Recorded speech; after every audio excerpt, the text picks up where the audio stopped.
warm morning to respected teachers, honorable parents, and my dear friends. I'm Amrita and I'm a student of class 8. Firstly, I would like to welcome you all to today's special video. Today, I'm going to briefly explain the topics that we have learned in our mathematics.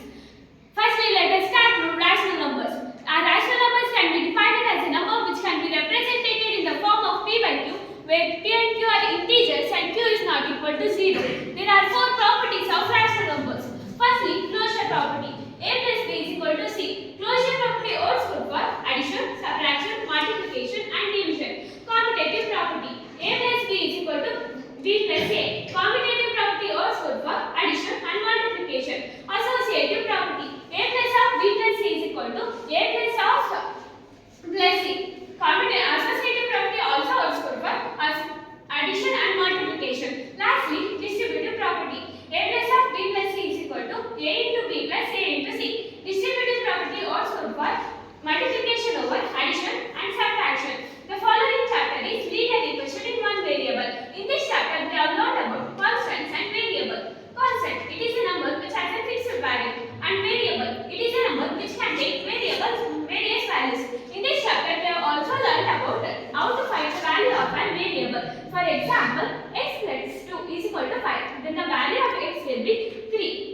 Up next, coming on to understanding quadrilaterals. In this chapter, we have learned about properties of quadrilaterals such as square, rectangle, triangle, trapezium, parallelogram, right, rhombus, etc.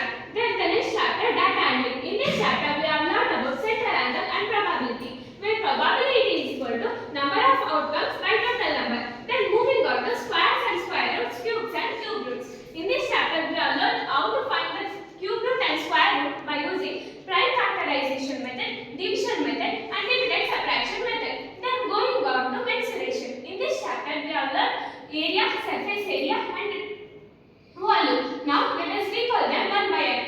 Firstly, area. Area of square is equal to side into side. Area of rectangle is equal to length into breadth. Area of triangle is equal to half into base into height. Area of rhombus is equal to half into diagonal 1 into diagonal 2. Area of parallelogram is equal to base into height. Area of trapezium is equal to half into height into sum of parallel sides. Coming on to the surface area. Lateral surface area. It is the area covered by lateral surfaces of the object. Total surface area. It is the area covered by total surfaces of the object. Curved surface area. It is the area covered by curved surfaces of the object. Now let us learn the formulas of LSA, TSA and CSA. Cube. Lateral surface area of cube is equal to 4a square. Total surface area of cube is equal to 6a square. Cuboid. Lateral surface area of cuboid is equal to 2h of l plus b. Total surface area of cuboid is equal to 2 of lb plus bh plus h. Cylinder. Curved surface area of cylinder is equal to 2 pi rh. Total surface area of cylinder is equal to 2 pi r of r plus h. Volume. Volume of cube is equal to side cube. Volume of cuboid is equal to length into breadth into height. Volume of cylinder is equal to pi r square h. Then moving on to algebraic expressions and identities. In this chapter, we have learned about monomial, which has one term, binomial, which has two unlike terms, trinomial, which has three unlike terms.